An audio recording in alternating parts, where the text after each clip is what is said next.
बुरे फंसे बीजेपी के चहेते सांसद, तो क्या अब बीजेपी सांसद को होगी जेल।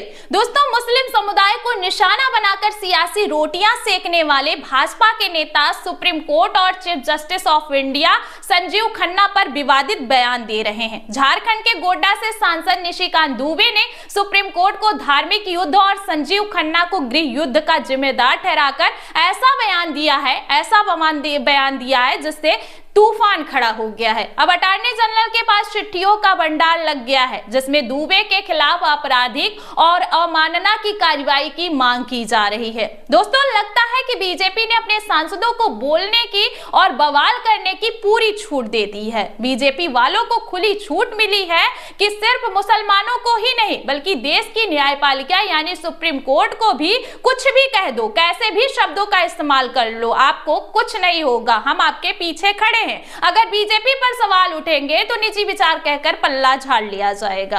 आपको बता दें कि सुप्रीम कोर्ट की अवमानना करना, सुप्रीम कोर्ट पर विवादित बयान देना बीजेपी वालों को अपने ट्वीट डिलीट करने जैसा लगता है, इतना आसान लगता है।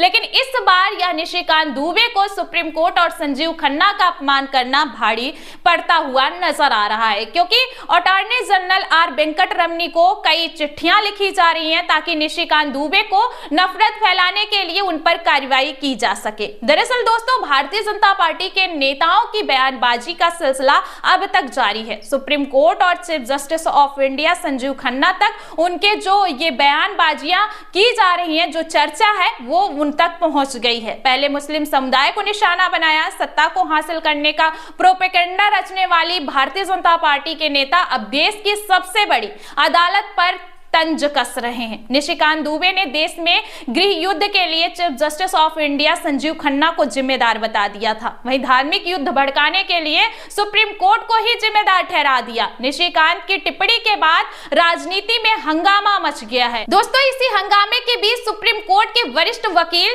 अनस तनवीर ने शीर्ष कोर्ट के खिलाफ टिप्पणी करने को लेकर निशिकांत दुबे के खिलाफ अवमानना की कार्रवाई शुरू करने की सहमति मांगी है। इससे पहले सुप्रीम कोर्ट और सीजेआई संजीव खन्ना की आलोचना करने को लेकर बीजेपी सांसद निशिकांत दुबे के खिलाफ अवमानना याचिका दायर करने के लिए इजाजत मांगी गई थी। इस मामले का उल्लेख justice BR Gavai, justice Augustus George Masih की बेंच के सामने किया गया था, जिस पर जस्टिस गवई ने कहा था कि आप इसे दायर करें। दायर करने के लिए आपको हमारी अनुमति की आवश्यकता नहीं है, अटॉर्नी जनरल से इसकी इजाजत लेनी चाहिए। जिसके बाद अटॉर्नी जनरल को पत्र लिखकर कंटेप्ट मामले में कार्रवाई के लिए इजाजत मांगी जा रही है। नियम के तहत कंटेप्ट मामले जो होते हैं उसमें अटॉर्नी जनरल से इजाजत लेनी होती है। जिसके बाद अधिवक्ता अनस तनवीर ने अटॉर्नी जनरल को पत्र लिखा जिसमें कहा गया है कि निशिकांत दुबे ने सार्वजनिक रूप से जो बयान दिया है वह बेहद आपत्तिजनक, भ्रामक और माननीय सुप्रीम कोर्ट की गरिमा और अधिकार को कम करने के नियत से दिए गए हैं। इसके अलावा भी अटॉर्नी जनरल को लगातार चिट्ठियां भेजी जा रही हैं ताकि निशिकांत दुबे पर कार्रवाई की जा सके। इन चिट्ठियों के बीच ही नरेंद्र मोदी की हमेशा से आलोचना करने वाले खुद बीजेपी के नेता सुब्रमण्यम स्वामी का ट्वीट भी अब सामने आ गया है। स्वामी ने ट्वीट करते हुए कहा है कि संविधान के तहत सुप्रीम कोर्ट को अधिकार प्राप्त है। निशिकांत दुबे एक सांसद है, इसलिए उन्हें लोकतंत्र की गरिमा बनाए रखनी चाहिए। इसके लिए उन्हें सुप्रीम कोर्ट से माफी भी मांगनी चाहिए, क्योंकि काफी सारे फैसले ऐसे दिए हैं जजों ने जो लोकतंत्र की रक्षा करते हैं। क्यों बार बार बीजेपी के नेता इस तरह के दोस्तों बयान दे रहे हैं जिससे ये लोग सुप्रीम कोर्ट की गरिमा को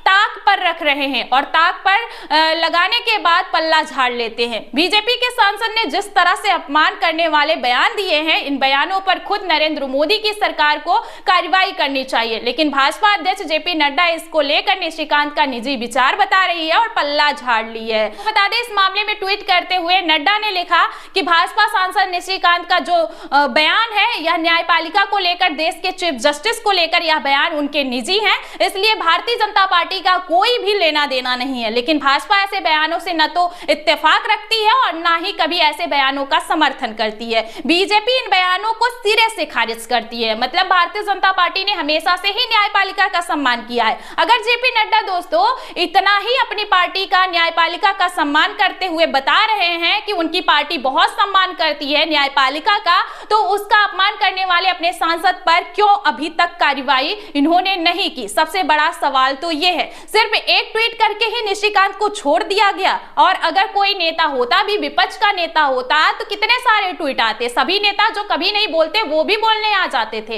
लेकिन अब जब चीफ जस्टिस ऑफ इंडिया पर सवाल उठ रहे हैं तो भारतीय जनता पार्टी के सभी नेता कहां गायब हो गए। सबसे बड़ा सवाल यह है। बाकी नेताओं के बयान नहीं आ रहे और ना ही किसी के ट्वीट आ रहे हैं। निशिकांत को लेकर जेपी नड्डा ने जिस तरह से ट्वीट किया है, उसके ट्वीट का जवाब कांग्रेस के नेता श्रीनिवास वीवी ने भी दिया है। आपको बता दें, वो लिखते हुए ट्वीट करते हैं, निशिकांत दुबे जैसे लफंगे सांसद की इतनी हैसियत नहीं है कि वो मालिकों के इशारे पर सुप्रीम कोर्ट और सीजेआई के खिलाफ मुंह खोल दे। वैसे अब देखना होगा कि बीजेपी वाले अपने इस विवादित और अपमान करने वाले सांसद निशिकांत दुबे पर कब और कितनी लगाम लगा पाते, या फिर निजी विचार का राग अलाप कर यूं ही तमाशा चलने देंगे। आप सभी को क्या लगता है, क्या बीजेपी इस पर एक्शन लेगी या नहीं लेगी, या सुप्रीम कोर्ट ही कोई तगड़ा एक्शन लेकर निशिकांत दुबे को सबक सिखाएगी? कमेंट में हमें जरूर बताइए।